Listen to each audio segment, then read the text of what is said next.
le port du Havre, ce sont aussi des bruits particuliers. Et il y a 3 bruits dans le port du Havre, que les vieux Havrais ont toujours dans la tête. Il y a, bien sûr, la corne de brume.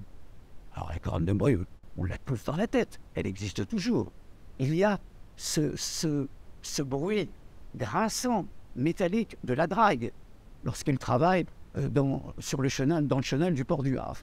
Et puis, il y a le paquebot France, la sirène du paquebot France.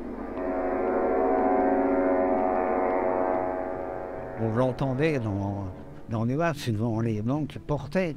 C'était les 3 coups, puis le sémaphore qui répondait. Une sirène beaucoup plus grave. Et chaque fois, quand on entend la sirène du port maintenant, on y pense encore. Quand il est arrivé, tout le monde était sur les digues, en attendant de le voir arriver. On avait l'impression qu'on accueillait presque les Vikings qui revenaient des pays. C'est vrai que quand on voyait tout le monde qui était joyeux, ça amenait de la joie. C'est vrai que ça c'est indéniable, il y avait de la joie. Tout le monde attendait le France, c'était vraiment le Messie. Ils avaient suivi la construction. Enfin, c'était vraiment extraordinaire. Hein. Je ne l'ai jamais vu depuis le Havre, pareillement, avec autant de monde et un tel enthousiasme. C'est notre bateau de cœur, c'est sûr. Quand je voyais arriver le Queen Elizabeth, etc., c'était pas le France. Le France, c'était notre France. On l'aimait beaucoup, oui. Ah oui. C'était notre navire, quoi. C'est le paquebot du Havre. C'était notre paquebot, il venait au port. On le voyait arriver avec ses grandes cheminées. C'était une joie, oui. Une joie puis une fierté. Une fierté, parce que bon, un navire comme ça, tout le monde en a pas d'art. C'était notre bateau. Quand il y avait ma famille qui venait, si le France était en escale, on allait voir le France. Le France, c'était le Havre, quoi. C'était arrête à travailler sur le... Ah ben moi, j'ai que tout le monde connaissait de près ou de loin quelqu'un qui avait un rapport. Le France, c'était la ville, quoi. C'était le travail, c'était le prestige, l'emblème. Ouais, c'était l'enfant de la ville. C'était le dernier qui restait, quoi, de grand paquebot. Donc c'était l'image du Havre et puis on y tenait, quoi. Ça représentait beaucoup de choses.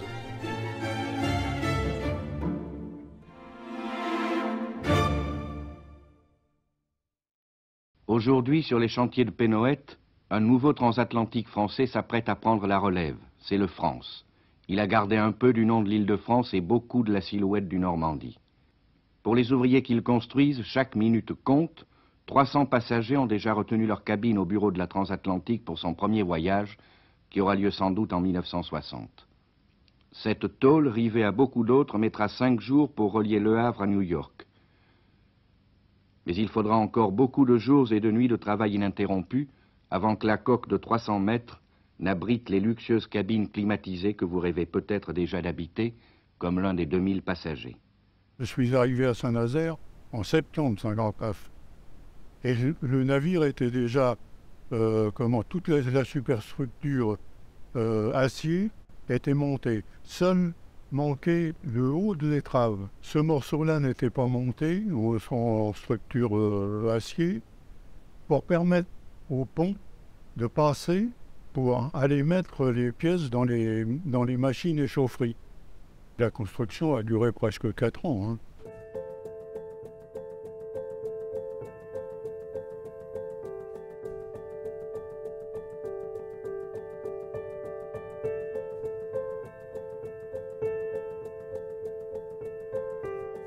Alors ça, c'est la mise en place des cheminées. On est au quai d'armement des chantiers de l'Atlantique. C'est le jour de la pose des cheminées. Il était beau, c'était un beau bateau. C'était vraiment un fleuron, hein, ça.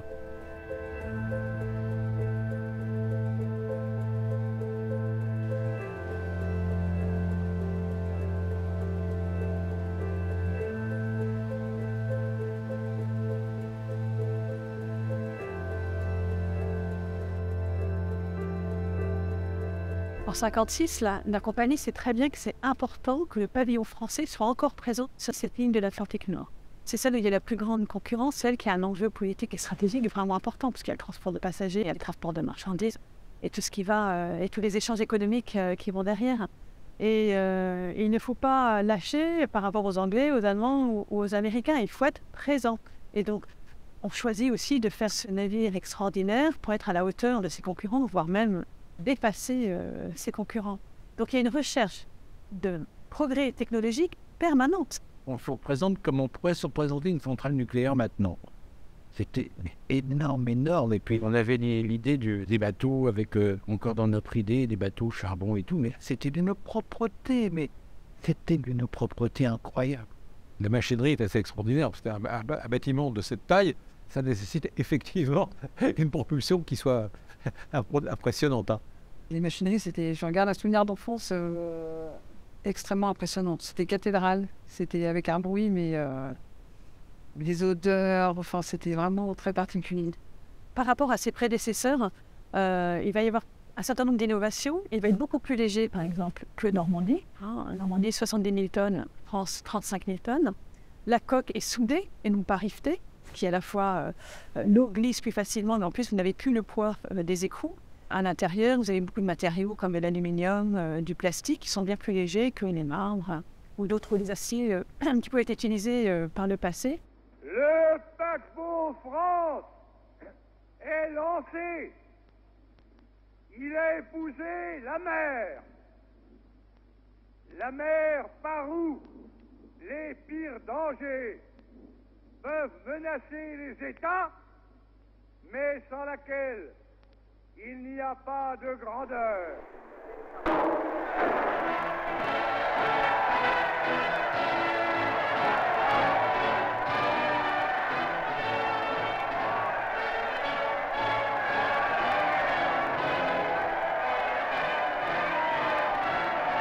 Le jour du lancement, à Saint-Nazaire, avec le capitaine Avron qui salue, très impressionnant. Ces chaînes dont les maillons pétaient à chaque fois, là, qu'on entendait claquer, là, les voir descendre, et puis pour le freiner et légèrement le tourner pour que les remorqueurs puissent le prendre et le ramener après dans la forme. Impressionnant, impressionnant. Puis cette vague qui en monte. Mon père est né tout près de Saint-Nazaire à Mesquer, donc il a vu le bateau partir, naître en fin de compte des chantiers. Il l'a suivi ici au Havre, et puis au dernier moment, il était tout près aussi au quai de Lougné. Là, on commence à apercevoir au loin le Havre. Hein. C'est pris des ailerons de passerelle. Il y a déjà des petits bateaux d'arrivée. Hein. C'est pas encore la rue, mais bon. On voulait absolument voir ce bateau. Et quand on l'a vu, en fait, il est encore plus beau que les images, etc. Et surtout, on s'est dit, il est à nous. Il est au Havre. Et derrière, c'était marqué France, le Havre. Aïe, aïe, aïe.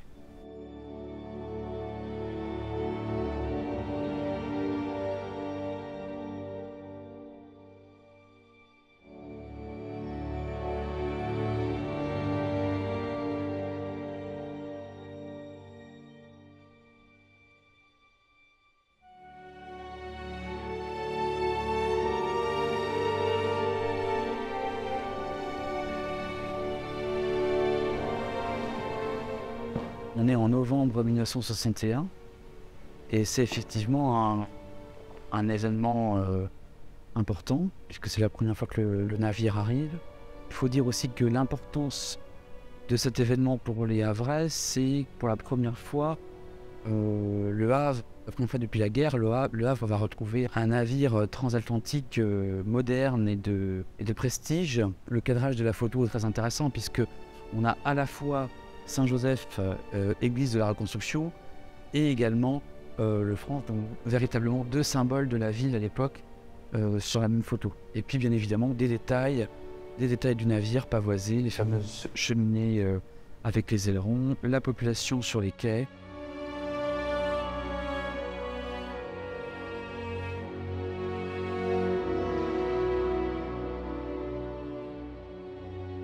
Je n'imaginais pas un bateau aussi grand, parce que j'avais connu le Flandre, l'Antille, mais là, c'était vraiment un grand bateau. C'est des grandes choses, ouais.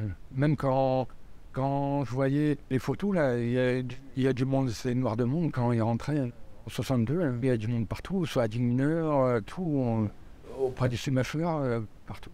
Il y avait du monde sur les quais, il y avait à l'entrée du port, un peu partout, et c'était vraiment les moments inoubliables, quoi. Il a été accueilli par les remorqueurs avec les jets d'eau tout autour.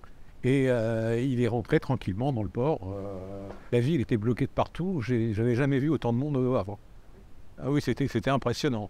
C'est encore dans ma mémoire très présent, comme un événement, comme une naissance en fait. Tellement c'était beau, c'était émouvant, et puis les gens qui faisaient des réflexions. Oh là là, j'aimerais bien témoigner là-dessus. Oh, bah moi, oh, je sais pas, enfin tu connais toi. Ah oui, il y a mon frère, il est marin, mais je sais pas s'il va faire l'affectation. Enfin, les gens faisaient vraiment des il commençait à rêver. Il a commencé à rêver. Et il nous a fait rêver tout le temps, ce bateau. Tout le temps, tout le temps, tout le temps.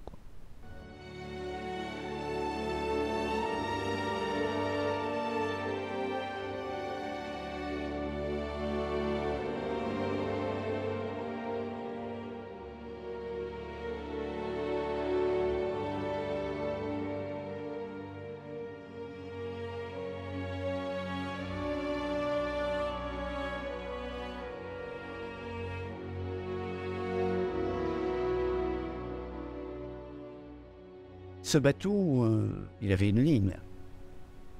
Il avait quelque chose. Quand vous le comparez au paquebot de croisière de maintenant, ça n'a rien à voir. Il a une silhouette incroyablement reconnaissable, donc cette étrave très élancée, très belle.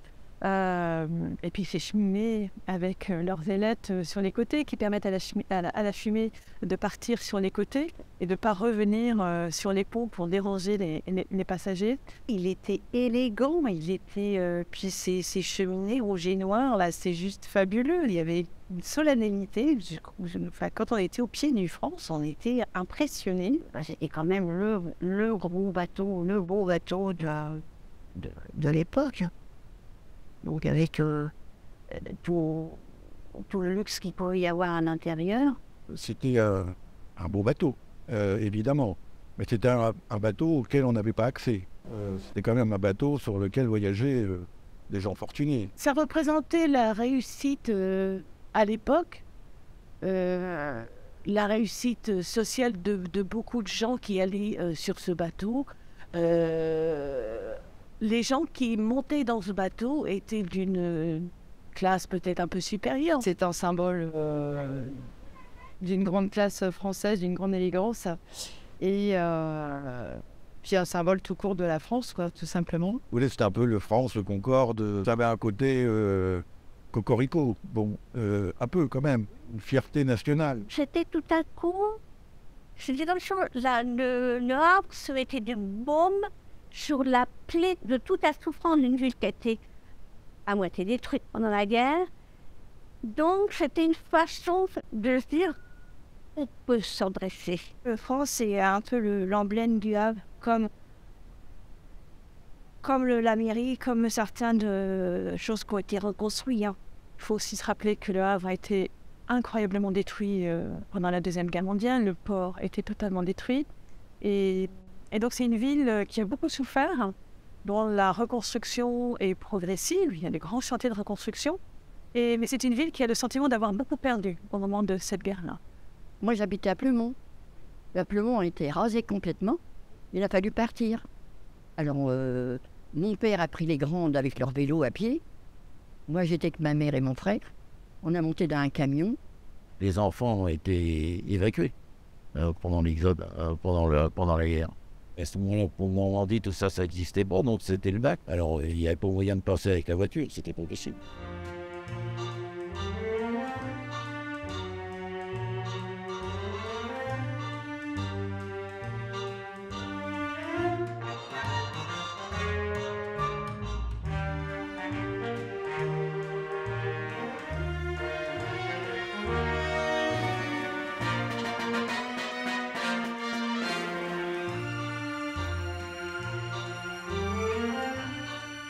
C'était une très belle époque, oui, parce que je ne me rendais pas compte comment était le Havre. Je vivais avec cette ambiance du France. Pour les Havrais, le France, c'était quand même une fierté incroyable. Quand il arrivait, eh bien, on se mettait là où est le Muma, par exemple, pour l'admirer rentrer au port. C'était un monument, enfin, c'était fantastique. Quand on entendait le France, les sirènes, on courait derrière la maison pour voir le France pendant quelques secondes. C'était quelques secondes qu'il ne fallait pas louper pour voir le France arriver ou partir. J'habitais au 4e, donc je voyais les cheminots, le bateau passer. Et puis il n'y avait pas de grands immeubles qui gênaient.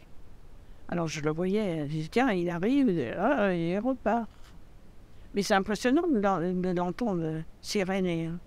Ah oui. Le France, quand il arrivait, quand il repartait, oh oui, pour moi, pour mon mari, je pense pour mon mari. Oh oui, moi aussi, lui. Tout le monde aimait le France.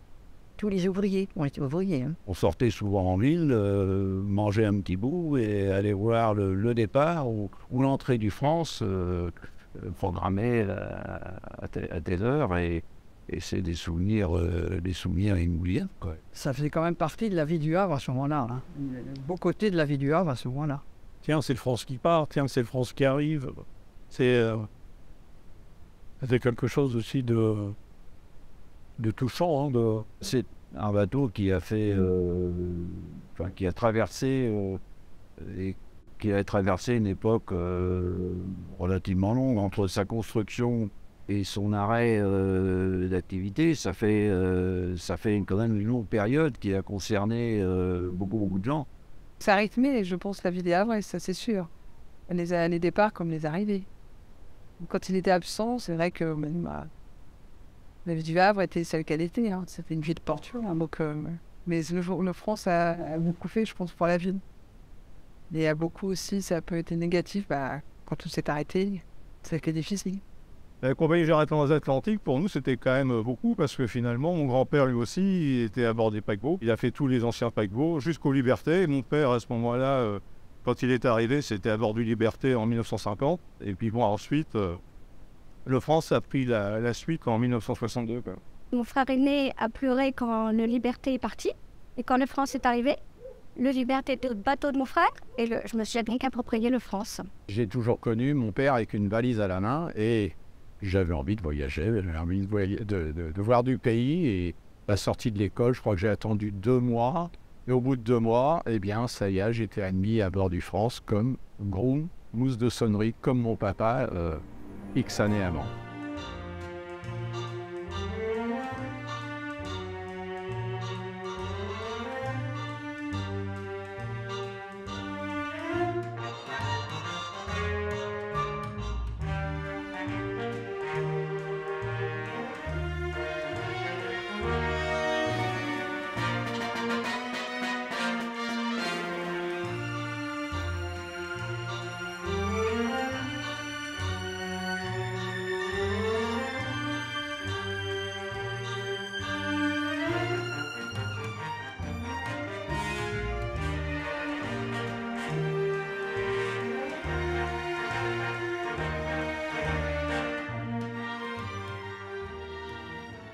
J'ai été lieutenant sur un cargo et j'ai eu un message comme quoi mon prochain embarquement c'était France. Comme lieutenant sur France. Bon, donc j'ai offert le champagne d'ailleurs à tout l'équipage parce que ça me plaisait bien. Mon père était lui navigateur à l'époque et il naviguait sur les paquebots, il était sur le Flandre. Quand il est arrivé à la maison avec son papier, il avait l'air très détaché et il disait oh oui, tiens, ils m'ont mis sur le bateau, tiens, ils m'ont mis sur le France. Mais on savait très bien à la maison qu'il était très fier. En fait, il roulait intérieurement des épaules, mais il voulait pas le dire. Même si vous étiez simplement petit matelot. Mais le fait d'être sur le France, c'était un statut, c'était une fierté, bien sûr. Les autres paquebots, il n'y en a plus en fait. France va être le seul. Et finalement, ce lien ancien, historique qu'a la ville avec ces grands paquebots, il est restreint au seul paquebot France. Et la régularité de ces traversées, le fait que ça a été le dernier, a peut-être aussi fait que cette histoire, elle est entretenue, elle est préservée et elle est transmise aujourd'hui de génération en génération.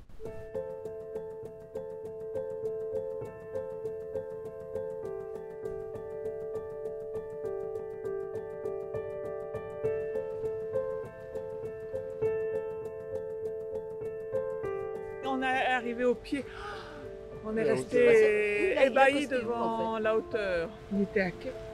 On ne voyait pas en haut, on était jeunes. Hein. D'accord. Alors on est ébahis forcément, et puis on s'est dit, on l'a vu, on l'a vu.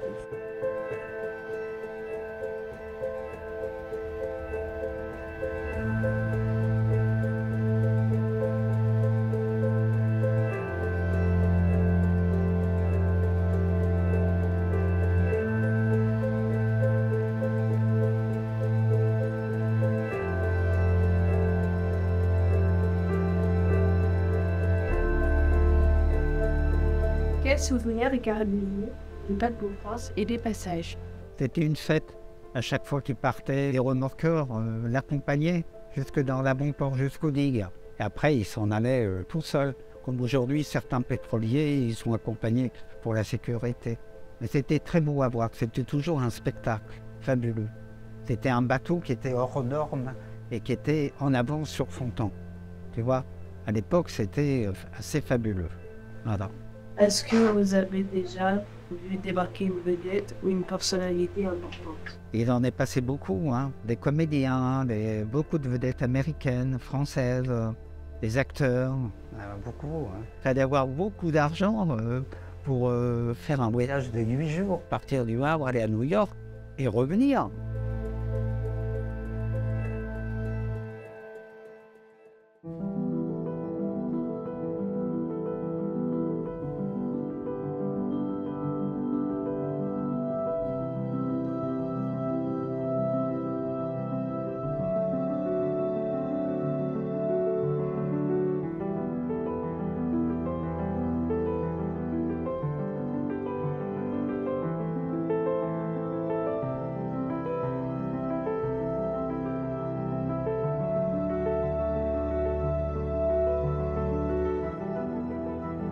À 17 ans, j'ai eu la chance d'être pris et embarqué sur le fameux paquebot, au début comme mousse de sonnerie. Mousse de sonnerie, c'est le bellboy en anglais, c'est-à-dire que on est en rouge avec le petit bonnet sur la tête. On était la petite main des caminiers, c'est-à-dire qu'on allait porter la blanchisserie, on allait au pressing, on nettoyait l'office.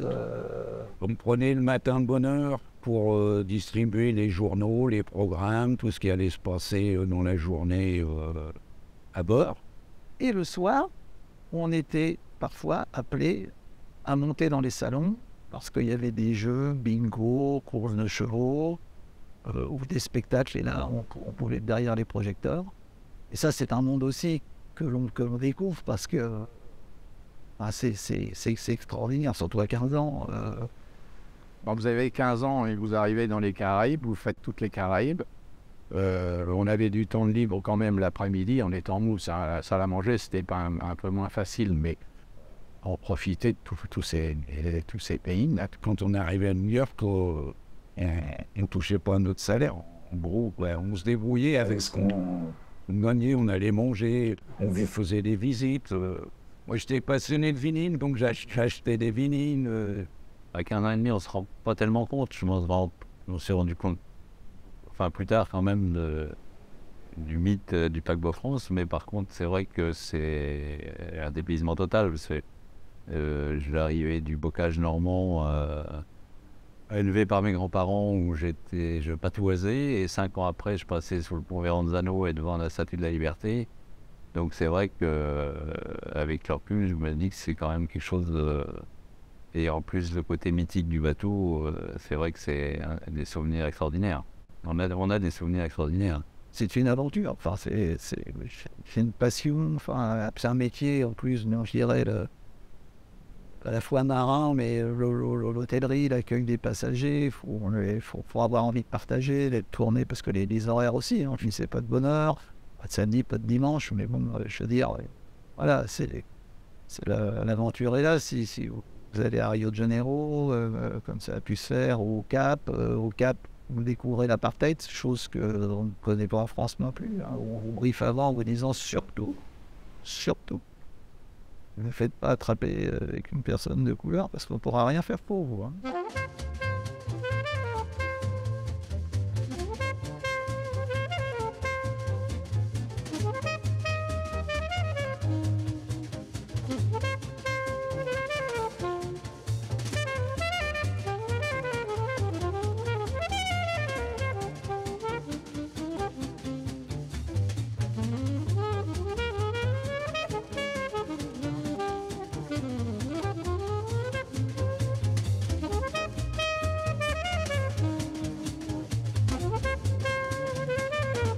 les cabines les plus jolies, c'était au-dessus, puis après un peu moins beau. Puis tout en dessous, c'était les cabines des machinistes. Comme on était personnel civil, on dormait dans des cabines de... on va dire que c'était la classe touriste qui était à l'arrière du bateau, juste au-dessus de l'hélice.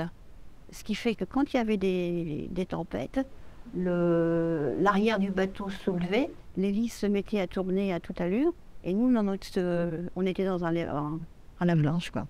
Quand il y avait de la tempête, le bateau bougeait. Et les superstructures étaient montées avec du jeu, donc ça craquait énormément. Ça c'était un peu... Après, vous avez l'habitude, non?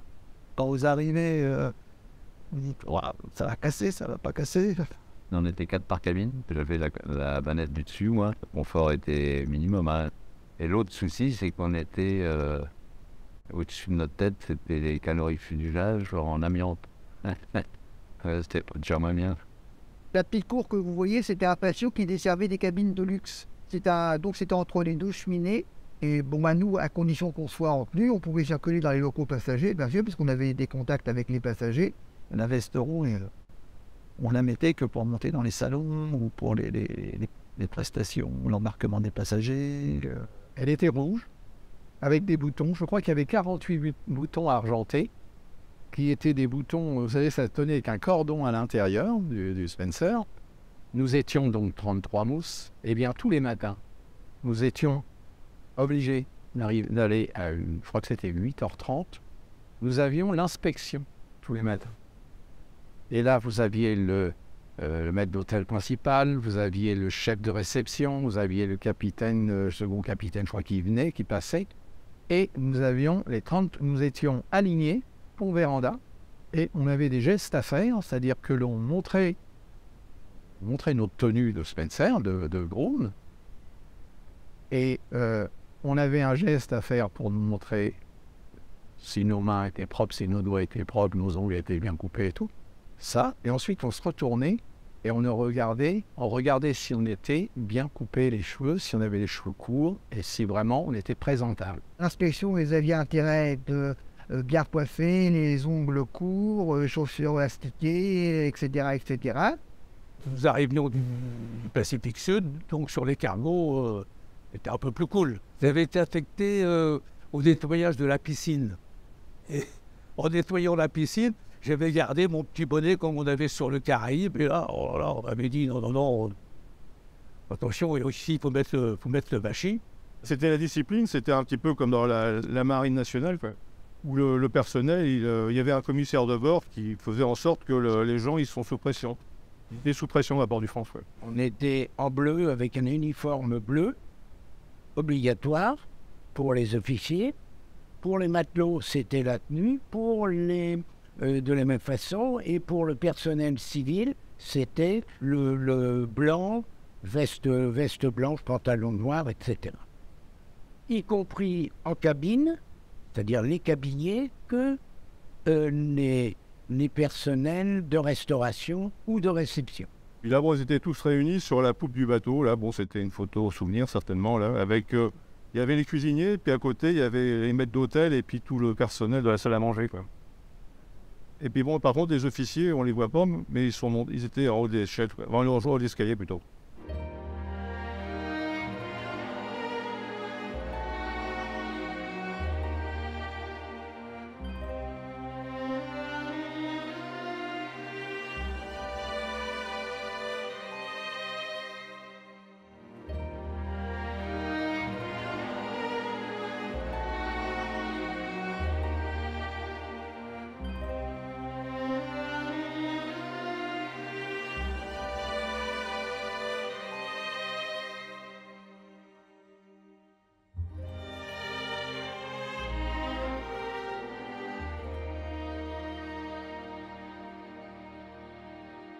Le transport de passagers va connaître un développement majeur au tout début des années 60. Et j'aime bien rappeler que le 11 mai 60, le général de Gaulle est là pour le baptême du paquebot France à Saint-Nazaire. Madame de Gaulle en est la marraine. Mais quelques mois plus tard, en février 1961, il inaugure l'aérogare d'Orly. Et donc vous avez la confrontation d'une époque, c'est la fin, et d'une autre époque qui va connaître une expansion incroyable. Et donc, quand France entre en exercice, quand il va commencer à effectuer ses traversées, c'est déjà trop tard en fait. C'est bien que ce navire qui est fait d'abord pour du transport de passagers et faire la traversée de l'Atlantique, c'est un liner, un transatlantique, et ben, il va effectuer de plus en plus de croisières pour occuper aussi, le rendre plus rentable économiquement. C'est une nouvelle clientèle en fait, et qui a l'envie de faire ces croisières. Elles auront énormément de succès. Il va faire 91 croisières, France, et elles seront remplies à 91%. C'est vraiment un excellent score. Hein. Et c'est une évolution de la société. C'est l'essor du tourisme de masse aussi, il ne faut pas oublier. Les avions commençaient évidemment à être des concurrents sérieux, mais c'était un autre type de voyage. C'était ce qu'on appelait au Havre la ligne, avec un grand L. Et la ligne, c'est le Havre, Southampton, New York. C'était une ligne régulière, c'était une ligne prestigieuse. On faisait ce qu'on appelait des voyages réguliers du mois de mai jusqu'au mois de septembre. Donc c'était le Havre, Southampton, escale rapide New York, Southampton, le Havre. Un petit peu après, on a attaqué les croisières, parce que le bateau était affecté pendant l'été aux rotations transatlantiques, et pendant l'hiver, il était affecté aux croisières au départ de New York, avec des passagers qui n'étaient plus des passagers, je dirais, qui faisaient le Havre New York, les businessmen souvent, mais des gens qui venaient passer des vacances à bord de son bateau. Donc avec une mentalité un peu différente et un équipage qui était quand même plus cool pour pouvoir s'occuper des gens dont le seul but à bord était de s'amuser. En 1971, ça c'était très amusant parce que je suis venu à la demande de mon rédacteur en chef de l'époque. C'était l'ORTF Rouen en Normandie. Nous étions installés sur le circuit des Essarts à l'époque. Il m'avait demandé de faire un reportage une douzaine de minutes, qui était en fait un reportage promotionnel sur le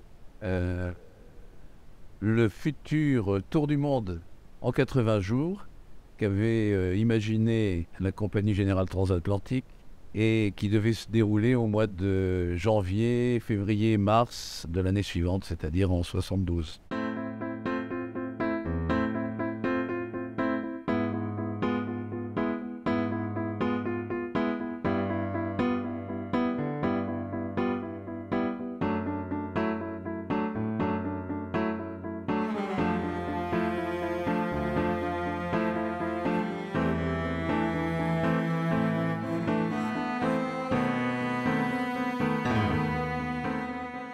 C'était à une époque où les gens étaient encore faisaient des voyages en paquebot. C'était long, mais donc il y a eu tous ces artistes, ces modèles. La veille du départ du paquebot France, si vous alliez à cette époque-là à l'hôtel de Normandie, qui était le grand hôtel du Havre, au bar de l'hôtel de Normandie, la veille du départ, vous étiez quasiment certain de rencontrer des personnes célèbres qui étaient au bar, des gens des médias, des gens de la politique, des gens du cinéma, qui embarquaient sur le paquebot France pour aller vers l'Amérique.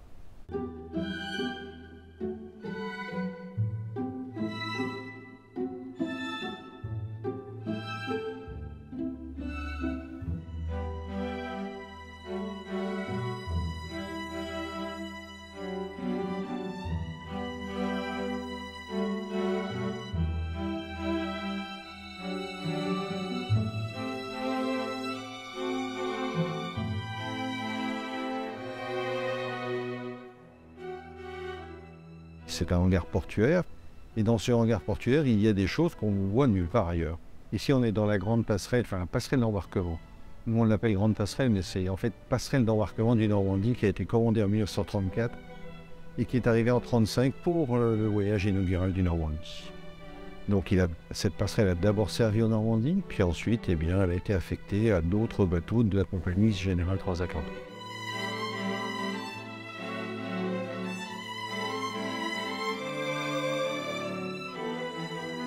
2 photos qui ont été prises sur le front. Hitchcock qui reproduit en fait le meurtre d'un groom. Et puis après ici, on a Léon Zitrone et Annie Cornet et Madame Zitrone. Cette passerelle rouillait gentiment sur les quais du Havre. Et l'association du musée maritime et portuaire l'a récupérée d'une part. Elle souhaitait ensuite la restaurer. Eh bien, nous avons fait partie donc des mécènes havrais qui avons collaboré et contribué au financement de la restauration de cette magnifique passerelle qu'on peut aujourd'hui voir au musée maritime et portuaire. Bonjour monsieur, j'ai vu les annonces aller à New York à partir de 1150 francs sur le France. Je dois aller en voyage d'affaires à New York, mais je me demande si c'est mon genre. Cher monsieur, que vous soyez un homme d'affaires organisé. Allô, New York. Mondain, maniaque, dynamique, relaxé, gourmand, sportif, intellectuel, sauvage, sociable. Votre place est sur le France où, du commandant à chacun des membres de l'équipage, tous ne pensent qu'à votre joie de vivre et à votre confort. Le Havre, New York, aller-retour, tarif excursion 1750 francs. Les Américains aimaient beaucoup pour des raisons diverses, en particulier la qualité du service, parce que les gens étaient d'une grande amabilité avec les passagers, et puis la qualité gastronomique du bateau. Papa, il avait rencontré beaucoup d'écrivains, de comédiens. Oui. Hemingway. Papa m'avait dit qu'il était ivre du matin au soir. Jacques Brel était à bord du France pour faire une traversée pour aller aux États-Unis, présenter, je pense, comme c'était en 69, son film.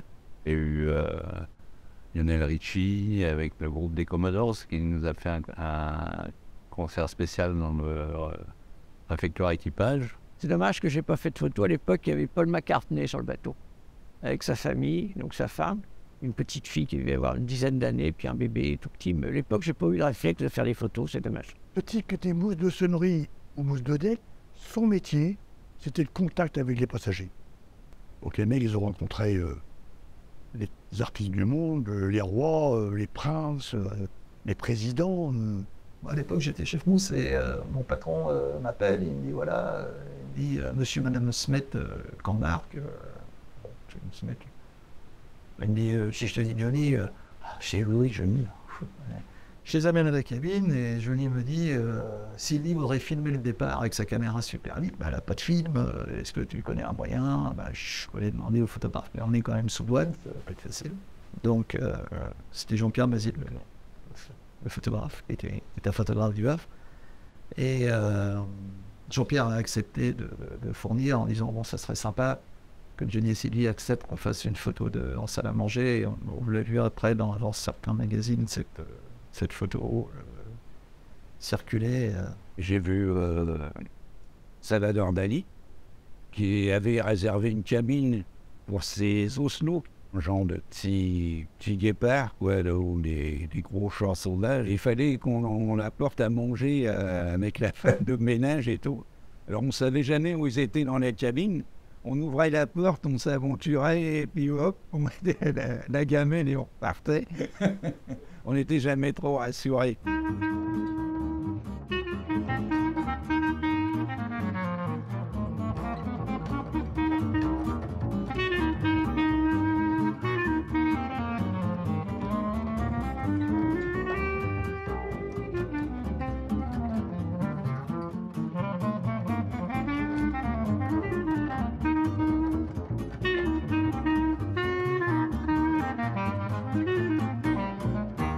Il y avait des manifestations, des danses, des chanteurs et tout ça. Je me souviens d'une grande salle de spectacle, particulièrement la moquette par terre, où des hommes refaisaient des petits raccords parce que les gens laissaient tomber leur mégot, carrément, sur la moquette.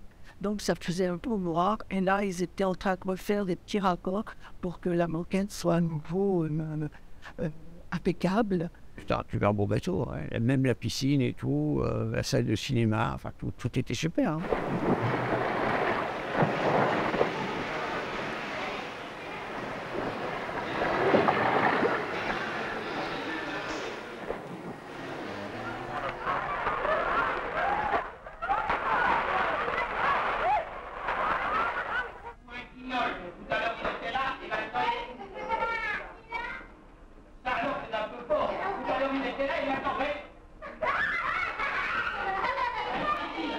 J'ai souvenir aussi de la salle de jeu des enfants. J'ai souvenir de peintures sur les murs, de petits chevaux de bois. Pour moi, c'était quelque chose de un peu irréel. La décoration design, déjà à l'époque, je trouvais ça ultra moderne. Il y avait des belles tapisseries de Lursa. Ça, c'était beau. Hein. C'était très pur comme ligne. Hein. Il y avait effectivement de très belles choses dans les petits salons, dans les salles à manger. Il y avait des tapisseries notamment qui étaient très belles. Vous allez avoir beaucoup de tapisseries à l'intérieur de ce paquebot, dans les salons ou dans des cabines, qui vont arriver en contraste avec de l'aluminium, du verre, du sky. Vous avez du rissant, des matériaux synthétiques. En fait, c'est à la mode et c'est bien d'avoir des matériaux synthétiques à cette époque-là. Lorsque vous montiez à bord, vous avez l'occasion de découvrir des technologies que vous n'aviez pas nécessairement chez vous. Vous aviez des télévisions dans toutes les cabines de première classe, des téléphones partout. On est en 1962 quand même. Bon, la France se modernise, mais pas de manière égale et dans toutes les maisons non plus. Ça nous semblait très à la mode. C'est Hollywood, quoi. On était à Hollywood et puis on s'est dit... parce que à la maison, c'était encore des meubles un petit peu anciens qu'on avait comme tous les gens des années 60, quoi. Et là, pour nous, c'était un monde complètement... mais inaccessible, quoi. C'était magnifique. À cette époque-là, déjà, les portes s'ouvraient toutes seules quand vous arriviez dans les restaurants, ils se refermaient toutes seules. N'oubliez pas, tous les matins, le journal L'Atlantique vous apporte les nouvelles et les cours de la bourse. 2 fois par jour, le réseau intérieur de télévision vous tient au courant de l'actualité mondiale et de la vie à bord.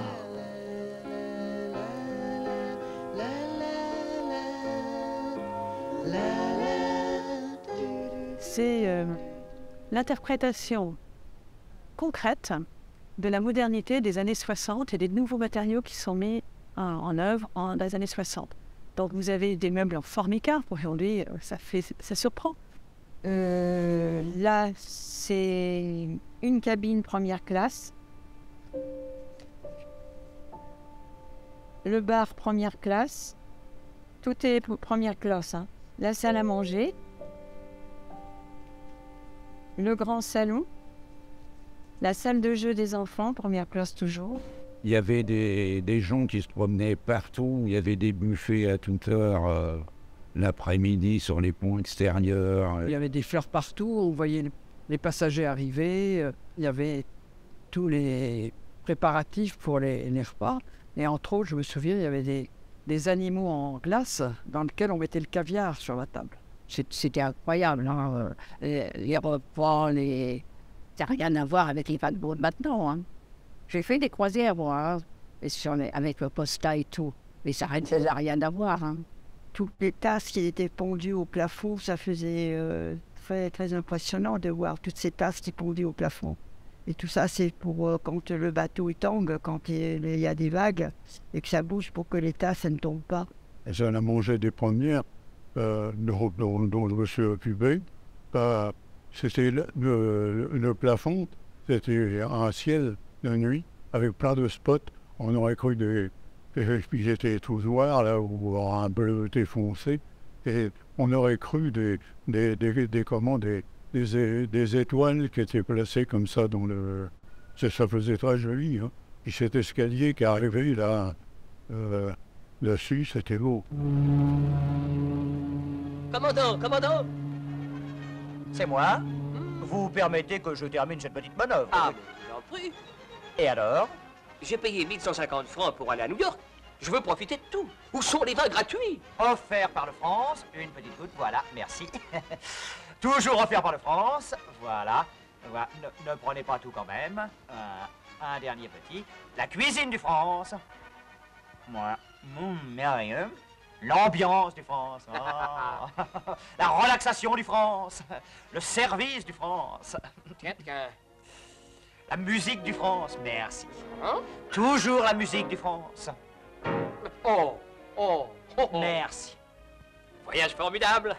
Tout l'équipage a comme un air de famille. Ah, c'est la grande famille du France. Sur France, classe touriste, Le Havre-New York à partir de 1150 francs. Le savoir-faire, il va se faire surtout, en fait, au niveau de l'art de vivre. Et c'est pas seulement la gastronomie, hein, c'est ce sens du service qui est exercé par l'ensemble du personnel civil, mais également le personnel navigant.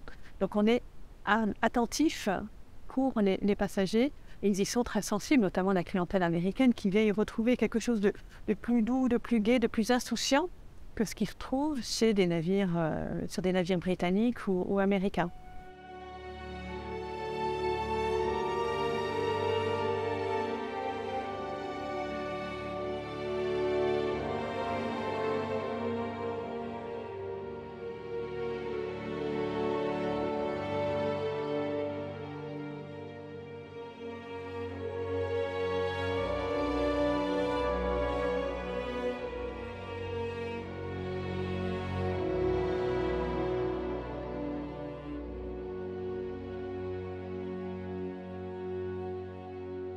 On pouvait demander n'importe quoi, on vous le servait. Alors, donc ils avaient prévu tout ce que les gens pouvaient, comme nourriture, parce qu'il fallait quand même avoir des provisions pour 3-4 jours. Et alors, avait paru, je l'ai peut-être quelque part, la quantité de provisions embarquées. C'est ahurissant, ahurissant, pour ne manquer de rien. C'était colossal, les banquets, les repas, il suffit de se replonger dans l'histoire pour voir l'histoire des menus, bon, très bien. Et il y avait du surplus à l'arrivée. Ce que me racontaient aussi mes oncles, par rapport à la disparition du paquebot France, c'est le gâchis qu'il y avait à bord. Le gâchis en cuisine, etc., ça vraiment, ça les choquait beaucoup. De voir des conteneurs pleins de victuailles et tout ça qui étaient jetés alors que ça aurait pu servir, hein, c'est pas... Et puisque la date était passée, ça c'était décent, ça.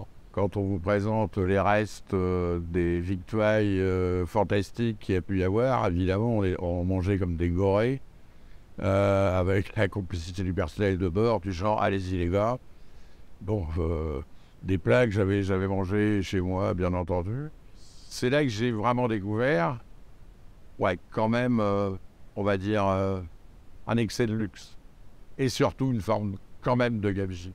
On allait faire ce qu'on appelle les poubelles du France. Alors on descendait et puis c'était génial parce que je dirais c'est presque les premières cigarettes qu'on a fumées. Il y avait des paquets de Salem, c'était des cigarettes à la menthe à l'époque. Puis on allait dans les poubelles et puis on récupérait des savonnettes Palmolive aussi, même pas déballées, hein. On remontait on distribuait ça à tout le monde. On revenait avec des déguisements, C'était pour nous, c'était la caverne d'Ali Baba, vous imaginez. Quand il accostait, il déchargeait tous les menus. Vous savez, tous les menus qu'il y avait à bord. Alors, il y avait les femmes de La Fontaine, on pouvait se servir dans tout ce qui déversait de 8 jours de traversée de New York. Hein. Tout le monde, toutes les familles à Brest avaient des menus du paquebot France. On en avait tous qui nous servaient en fait de chemise pour classer des papiers. Les factures, l'école, etc. Toutes les familles avaient tous leurs dossiers dans des chemises du paquebot France. On avait des cendriers, on avait tous des souvenirs du paquebot France. Hein.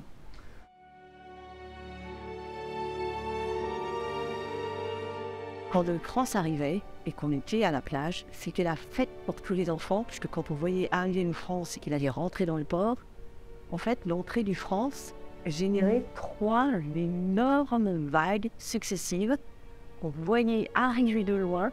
Et donc, tous les enfants de la plage, en particulier quand c'était à marée basse, on se précipitait et on plongeait dans les vagues du France. Un rouleau qu'affondraient les surfeurs, par exemple.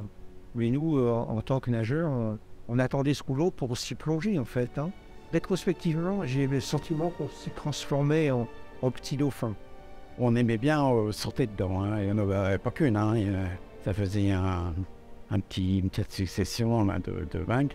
On attachait moins d'importance au bateau qu'à la vague. On était aspiré par le tirant d'eau. Ah, c'est un truc de fou, mais c'est un truc que je me rappelle, il fallait faire attention parce qu'autrement on partait avec lui. Le volume d'eau qui déplaçait, il y avait des gens qui n'étaient pas au courant de ce qui allait se passer. Et c'était assez fabuleux parce que les gens étaient près de la digue, là, de la digue nord. Ils avaient installé leurs serviettes de bain, ils avaient tout installé. Mais le reflux, quand le bateau partait, le volume d'eau déplacé, il se formait une vague qui arrivait sur le sable et qui montait, mais qui montait de 10-15 mètres. Donc les gens qui avaient mis des serviettes éponges et tout ça, il y en a qui... Tout était trempé, ils n'avaient pas eu le temps. Alors des fois, on les avertissait, restez pas là parce que le France va faire comme un petit tsunami, quoi, si vous voulez. Mais ça montait vraiment bien. Le volume d'eau déplacée était énorme, à 65 000 tonnes qui s'en vont.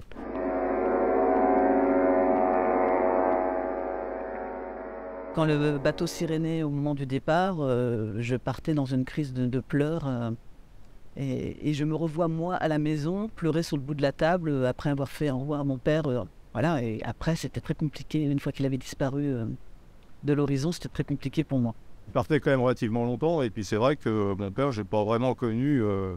pareil qu'il y a eu des longs absences, parce que les voyages, vous voyez, j'en regardais un petit peu, ça durait 1 mois, 2 mois, voire 3 mois dans certains cas. Ça, c'était un gros problème, hein, parce que quand il est parti, par exemple, quand il a fait la croisière au Togo, je crois que c'était 3 mois. On a fait beaucoup de Noël sur ligne et ça, c'était difficile à passer. Quand il était parti, on attendait les courriers des bails Hermel de tous les pays. Alors, il y a des noms qui m'ont fait rêver, comme Valparaiso, par exemple. Je voyageais au travers des photos de mes parents. New York, Tahiti, l'île de Pâques, enfin voilà, c'était... et je prenais plaisir à ce que mes parents me racontent. À chaque arrivée, on était là pour accueillir mon père. Et on était tous là sur le quai, hein, les familles étaient là. Il fallait avoir le plus possible la personne avec nous, quoi.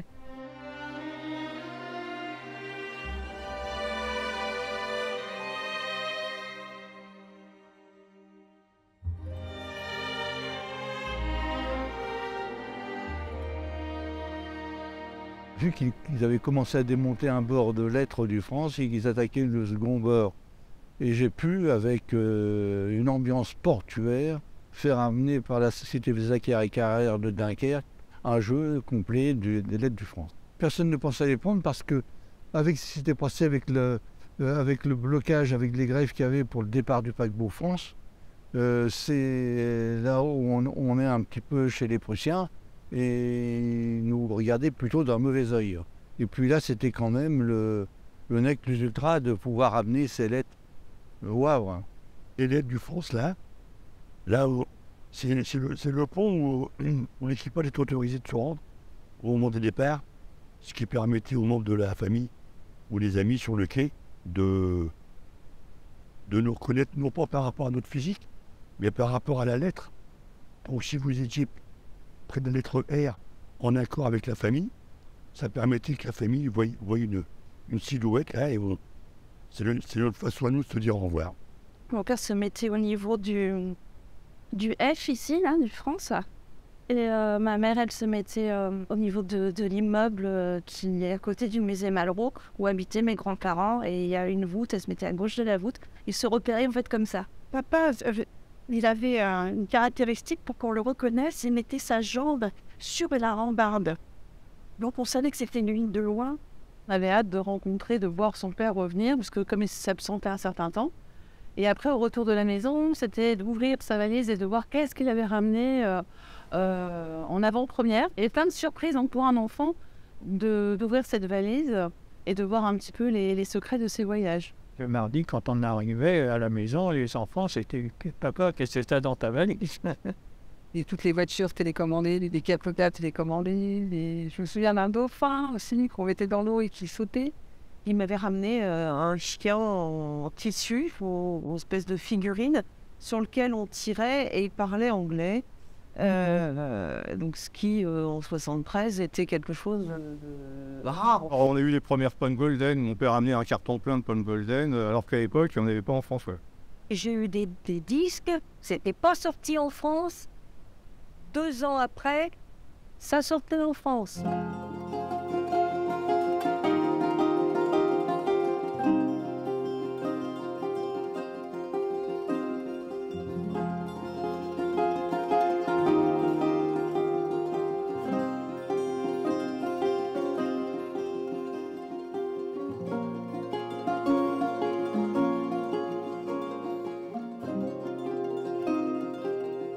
ville portuaire, c'est quelque chose d'extrêmement vivant. Vous êtes en permanence ici et ailleurs.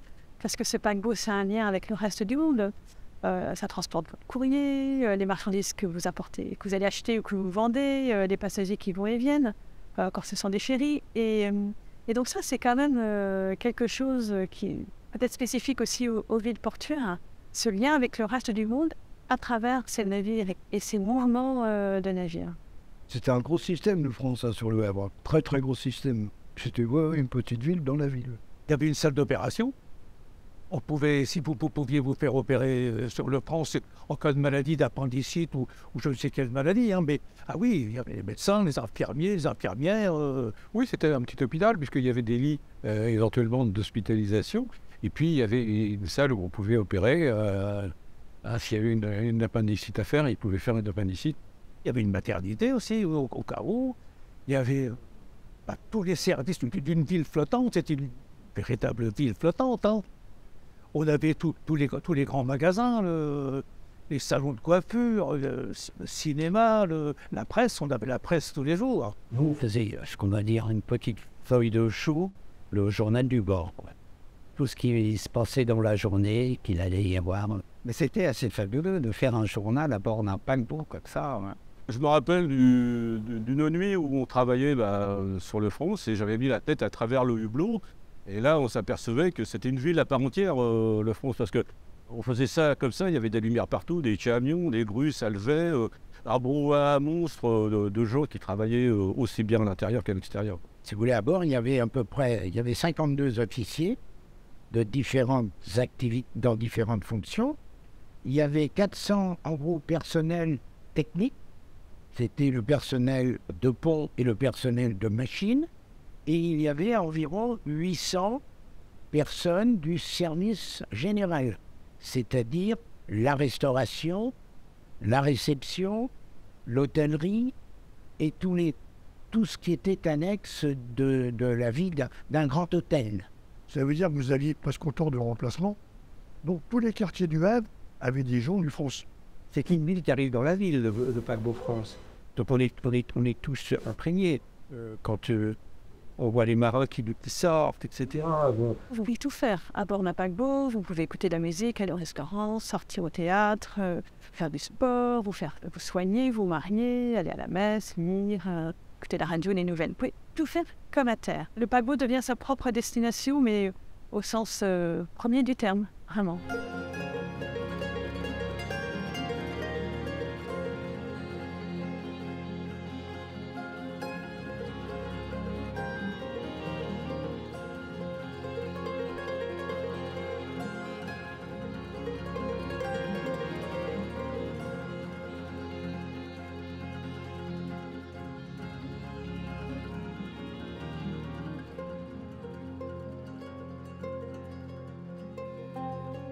Les gens, ils arrivaient directement de Saint-Lazare au paquebot. Ils n'arrivaient pas à la gare du Havre. Parce que le train paquebot, il était sur le quai, le long du paquebot France. Hein. Prenez le train à Saint-Lazare, si je me souviens bien, ils arrivaient là à la gare maritime, là, qui a été détruite récemment. Et puis l'embarquement se faisait là. France devient un objet de visite, non pas comme un musée, parce que c'est un objet vivant. Régulièrement aux escales, le personnel et leurs familles de la Transat ont le droit de monter à bord pour visiter. Et puis à d'autres moments, des visites sont organisées parce qu'on sent bien, enfin la compagnie a bien senti l'attrait qu'il y avait pour ce navire-là et l'intérêt qu'il déclenchait chez les personnes. Oui, tout le monde venait. À chaque fois qu'il faisait escale, il y avait des visites organisées et tout. Ouais. Le jeudi, il y avait les visites du France. On avait des cars à perte de vue qui montaient à bord, les gens du Cantal, du Corrèze, du Haut-de-France, enfin à l'époque du Nord. Évidemment, les célèbres journées de visite du paquebot France. La ville était envahie de hors-saint. Il y avait des cars qui venaient de toutes les régions de France.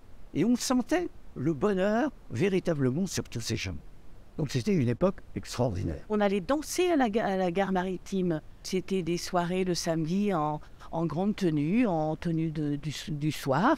Et c'était magnifique. Quand on a 20 ans et qu'on va à des bals comme ça, c'est tout simplement génial. Le paquebot était accosté pas loin, donc on se faisait un malin plaisir d'aller le voir et de le longer le long du quai. C'était tout à fait extraordinaire. C'était une animation. Wow. C'était quand le paquebot était ici, la ville renaissait un peu. Enfin, il y avait des cafés, des choses. Enfin bon, il y avait du monde. Enfin voilà.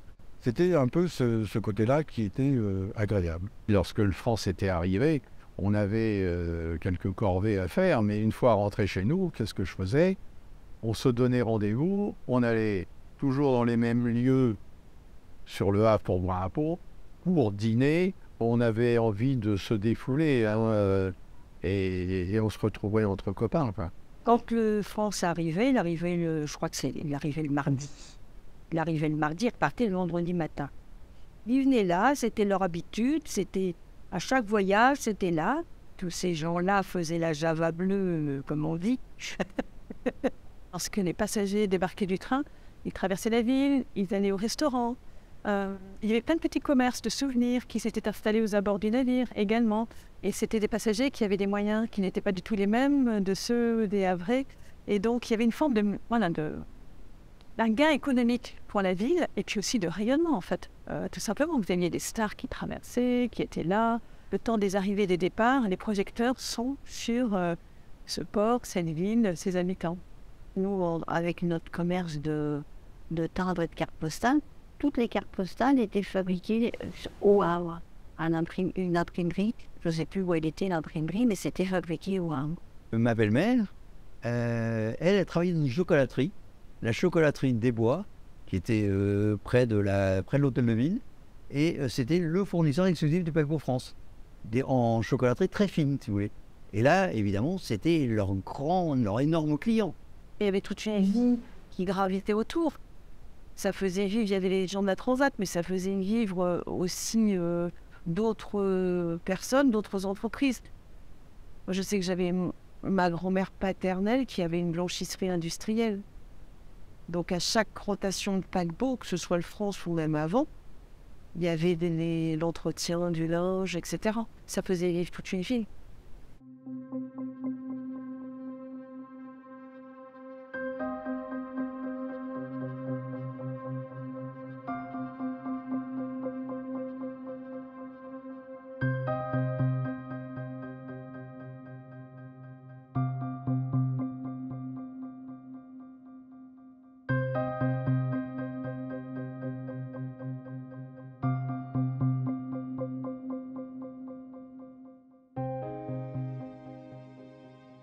Septembre 1974, le journal donc Havre Libre annonce une grande surprise, c'est l'occupation du paquebot par l'équipage de France et le départ des passagers, et le paquebot quitte le port pour mouiller dans le chenal d'accès au port du Havre.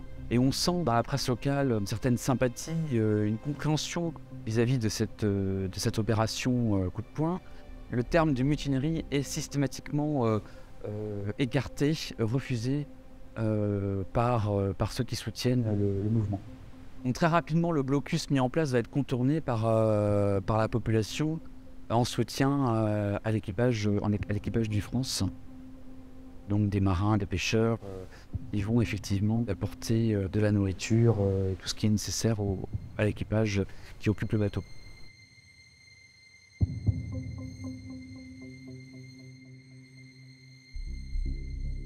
La mutinerie, donc, Marcel Rollin et des collègues montent sur la passerelle et obligent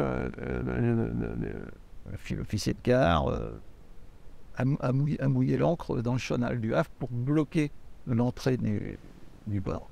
Pendant ce mouvement de grève, donc, on a utilisé l'imprimerie pour faire un petit journal de bord, pour raconter un petit peu ce qui se passait et ce qui allait se passer. Les pêcheurs nous ont apporté des vivres gratuitement, du poisson, des huîtres. On avait effectivement les marins pêcheurs qui venaient avec leur bateau et puis qui apportaient donc à la porte-laune. La porte-laune, c'est l'espèce de grande porte qui s'ouvre au niveau des cuisines. Donc ils apportaient ce qu'il fallait pour nourrir tout le monde. Vous aviez des journalistes qui montaient à bord, Europe 1, le maire du Havre, à l'époque, M. Duroméa, qui est venu en petit bateau, mais on était un peu gardé par la gendarmerie, là. Donc, pour le droit d'approcher, il n'y a vraiment pas eu de violence comme on peut le craindre dans une mutinerie.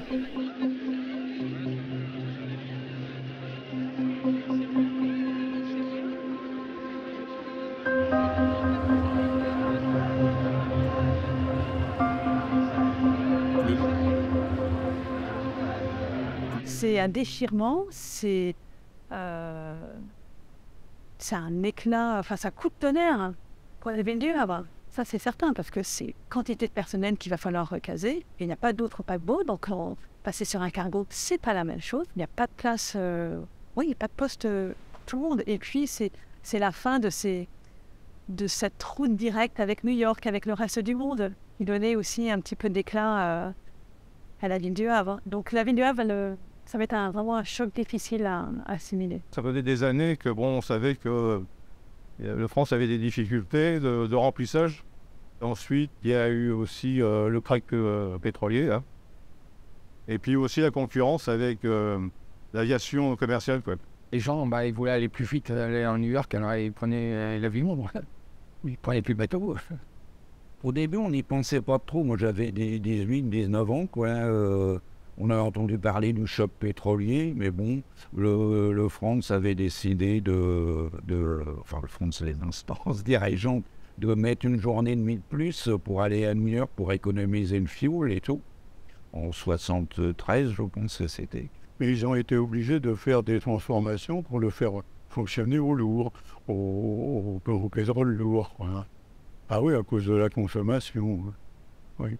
Et puis, Giscard est arrivé à la mer et il a décidé que c'était trop cher et tout, avec Chirac qui était ministre. Et ils ont stoppé les finances parce que ça devenait un gouffre financier. La fin de France, elle n'est pas si brutale que ça quand on se remémore et le contexte. Ça fait quand même déjà pas mal d'années que la crise pétrolière s'annonce, 73. Et puis, il ne faut pas se leurrer, France n'est pas viable financièrement. Alors c'est vrai que les croisières sont remplies, que les traversées sont plus ou moins remplies, et que les chiffres bruts au niveau des traversées sont relativement bons, mais l'équilibre financier n'y est pas du tout, car les charges explosent. Et c'est les charges de personnel, mais c'est aussi les charges de maintenance et les charges en carburant. En 73, France consomme 1 tonne de fuel par 1000 marins. Et baril de pétrole passe de 3 $ à 12 $. Donc voilà, vous multipliez par 4. Il y a un moment, déjà, un équilibre fragile, il est totalement rompu. Et puis la concurrence à l'avion, elle est devenue colossale à ce moment-là. Elle ne peut plus l'emporter face à l'avion. Donc c'est plus du tout la même population qui peut être intéressée.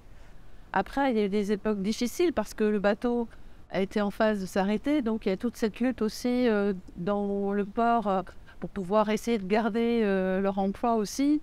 Les manifestations qu'il y avait eu pour essayer de sauver. Et en tant qu'enfant, on ne comprend pas toujours ce qui se passe dans ce monde.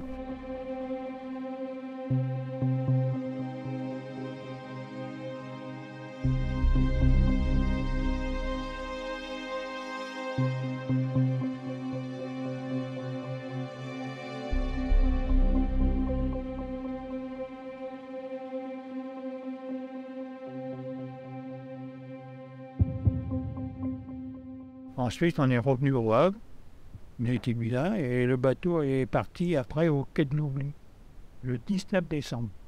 Il y avait une décision en lieu qui faisait que c'était la fin de l'époque. On n'a pas su s'adapter non plus. Les traversées transatlantiques, c'était fini. Il faut les transformer beaucoup plus vite en bâtiments de croisière. La façon qu'il était construit, il ne pouvait pas durer, c'est sûr. Mais c'est vraiment dommage. Comme tous les Havrais, on l'aimait, notre France. Hein. C'est la fin de la ligne. 110 ans de traversée entre Le Havre et New York qui s'arrête en septembre 1974.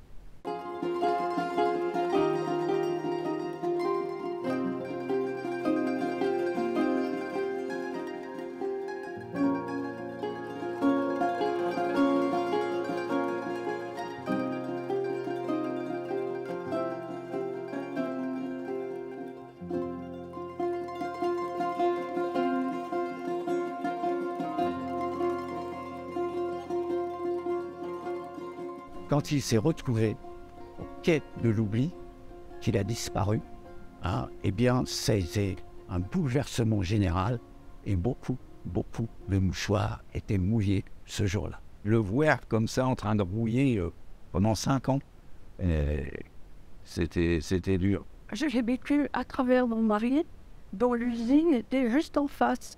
Donc lui, de son bureau, il voyait le France tous les jours pendant des années. Voilà.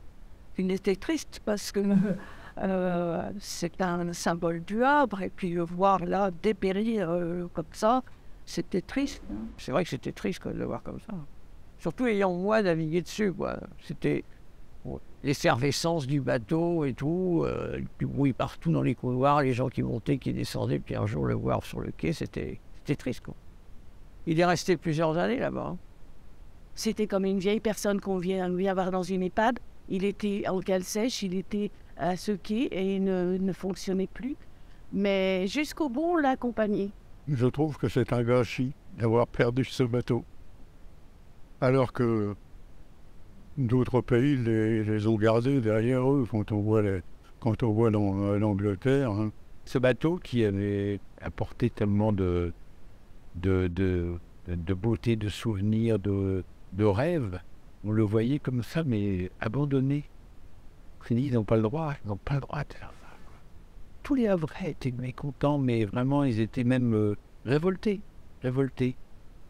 J'ai jamais mis les pieds sur le quai de l'oubli. Jamais. J'avais pas envie d'aller le voir là-bas. Pour moi, c'était pas possible. Je préfère le garder dans mes souvenirs tel qu'il était, avec les joies découverts, dans sa grandeur, dans sa grandeur de paquebot. Comme ça, quoi. J'ai emmené mes enfants pour qu'ils voient le France, quoi. Oui. Ça faisait un peu mal au cœur, d'ailleurs, de le voir fini. C'était, oui, une petite balade du dimanche avec ma sœur, son mari, mes neveux. J'ai fait des photos, j'ai fait des quêtes d'oubli, que je voulais pas l'oublier, les femmes. Parce qu'on s'est dit, il va être repris ce bateau, pas possible. Il va être repris, il est trop beau, etc. Et puis il restera en France. Pour moi, c'était terminé. J'avais été au quai de l'oubli et le jour où le France a quitté... Oui, le jour où le France a quitté le Havre, j'y suis allé. Mais le quai de l'oubli, pour moi, c'était plus le même bateau. Jour J-2 pour le départ de Norway Express. À Franklin, base de la CGT au Havre, ultime réunion d'état-major, à 15h aujourd'hui. 3 voitures ont sillonné les rues de la ville, invitant la population à se rendre nombreuse demain matin à la sous-préfecture. Quai de l'oubli, c'est le folklore. Les touristes dont les plaques d'immatriculation étrangères ou françaises témoignent de l'intérêt que l'on porte à l'ex-France de tous les coins d'Europe, envahissent les abords du paquebot sous l'œil bienveillant des policiers. Marchands de glace et de photos ont vu là une occasion de tirer un profit, rappelant à leur manière que les marins et le personnel hôtelier n'ont pas été les seuls à être victimes du désarmement de France. Et quand il est parti, on a appris ça, nous on a été occupés le pont, on voulait empêcher le départ, ou au moins faire une action au moins symbolique. Donc on occupait le pont avec les voitures et tout, ça a duré 2 jours, un peu plus de 2 jours. Là, il y avait les syndicats qui ont envahi et tout ça, le bateau, pour justement revendiquer des tas de choses. Les ouvriers de la CGT qui voulaient pas qu'ils partent, quoi, enfin, qui restent en France. La télévision est venue, et vers les 3h du matin, on avait mis quelqu'un qui était en planque devant la résidence des CRS. Il est arrivé, et puis il fait « Dépêchez-vous les gars, ils arrivent ». Et là, on avait tout le convoi de CRS qui arrivait, quoi. Ils avaient des camions bruts pour tirer les voitures. Et pendant ce temps-là, les gardes mobiles, eux, avaient fait le tour par le HUD, pour la voie qu'ils connaissent. Ce qui fait qu'on était en plein milieu. Les CRS devant, les gardes mobiles derrière. Donc, on était obligé de partir. Et le France, il est parti. Et le matin, on est descendu donc à la plage sous ce qui était le salon de thé Marie-Christine, juste à la jonction Le Havre-Sainte-Adresse, assis sur la plage pour le voir partir. Et ce qui m'a marqué, ça c'est un souvenir que j'ai, c'est le silence. Il n'y avait pas un bruit sur la plage. Les gens pleuraient et il n'y avait pas un bruit.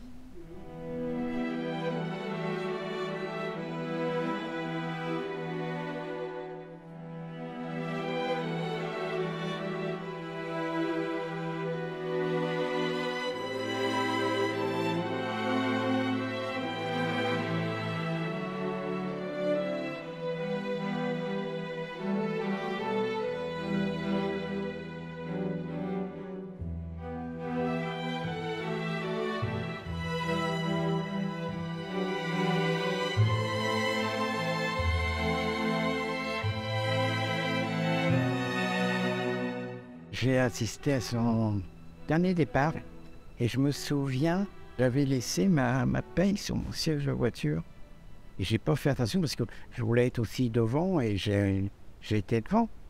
Et mais tout le monde était sur le direction le navire, hein, le paquebot. Mais c'était noir de monde. J'avais lâché le service pour aller le voir et lui dire au revoir. Et pour moi, c'était très très important d'y être. Et on voyait des gens qui pleuraient, des gens qui étaient enfin, une grande tristesse globalement. J'en avais gros sur la patate, hein. Comme on dit, ouais. J'ai vu des gens à côté de moi qui pleuraient, hein. Et moi, j'aime autant vous dire, je n'étais pas loin de faire comme vous d'ailleurs, hein. On est allé avec mon père, on va partir, mais en fait, il y avait ses copains, lui aussi. Et plutôt que de le regarder partir, ils se sont tournés, le dos à la mer. Comme ça.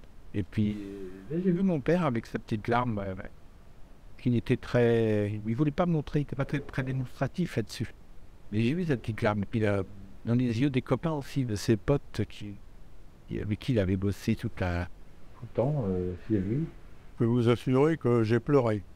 Il était au quai de l'Oubli, et j'habitais à ce moment-là au Havre, rue Shakespeare, et je le voyais devant chez moi, au quai de l'Oubli, et je l'ai vu partir du Havre de chez moi. C'était pas les allers-retours, hein. C'était son dernier voyage. Il y avait cette émotion collective parce que bon, il y a des gens qui pleurent autour de vous, ça vous touche et puis voilà quoi. Même moi tout de suite ça me fait quelque chose. Mais c'est vraiment c'était un membre de la famille qui me paraît quoi. Mais quand j'ai regardé mon père, il pleurait, hein. Il était déjà à la retraite, mais c'était très douloureux pour les gens qui avaient travaillé dessus. C'était aussi quelque chose qu'on aimait, quoi, un bateau qu'on aimait considérablement. J'étais le voir à son arrivée, j'étais le revoir à son départ. Et c'est assez émouvant. Surtout quand il a fait... Quand il a siréné. Ouais, c'est là que ça remonte. Dans les boyaux. Il y avait une émotion autour du bateau ce jour-là, c'était très très étonnant. Et ce qui est impressionnant, c'est quand il est revenu, qu'il n'était plus le France mais le Norway. Là, j'étais adulte. Et en fait, avec des copains, il est retourné. Et quand il est parti, il a quitté le port. Il y avait toute une manifestation, il y avait plein de voiliers qui étaient sortis en même temps. Puis il y avait des bateaux avec des jets, je ne sais pas trop comment c'était fichu. Et sur toute la plage du Havre, on l'a accompagné. Et sur la plage du Havre, il y avait la même émotion que la fois d'avant. C'était très surprenant. Il y a un attachement, c'est... Au Havre, le France, on a l'impression que c'est comme s'il nous appartenait un peu. C'est un petit peu de nous.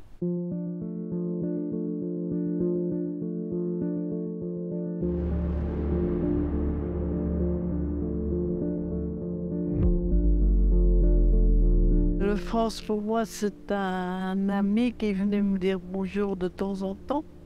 Je sais pas si je peux m'exprimer comme ça, mais c'est comme ça que je le ressentais. Moi, le France, il est dans mon cœur. Là, il n'y a pas de souci.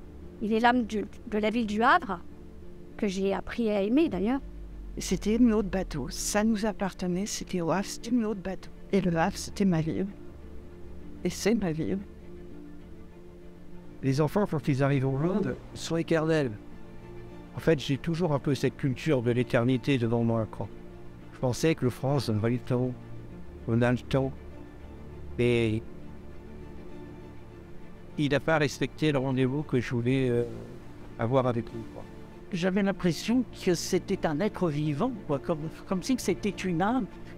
On dit parfois des choses ont une âme, et je suis en train de me demander si c'est pas vrai, en fin de compte. C'est un grand monsieur, le France, c'est quelqu'un qui a donné du travail à beaucoup de personnes, beaucoup de satisfaction, et qui donnait du plaisir à tout le monde. Lorsqu'on me voyait, c'était le sourire. On n'allait pas pleurer. Si, on a pleuré quand on l'a vu partir. C'était quelque chose comme quelqu'un, comme je dis, c'était en fin de compte que tu fais, mais c'est pas du tout, c'était comme si c'était vivant, comme si que, voilà, il y a une part de soi qui partait, qui revenait, qui partait, qui revenait, puis un jour, bah, il est parti, mais il n'est pas revenu. C'était plus que l'amour d'un bateau, c'était l'amour d'une personne. Il était qualifié comme une personne, et c'est pas un bateau, quoi, c'est notre famille, c'est un membre de notre famille. J'avais, je sais pas, 5-6 ans quand il est parti. Et vraiment, quand on en parle, c'est des très très beaux souvenirs. C'est quelque chose de très doux en plus. Et d'immense. Voilà. Voilà.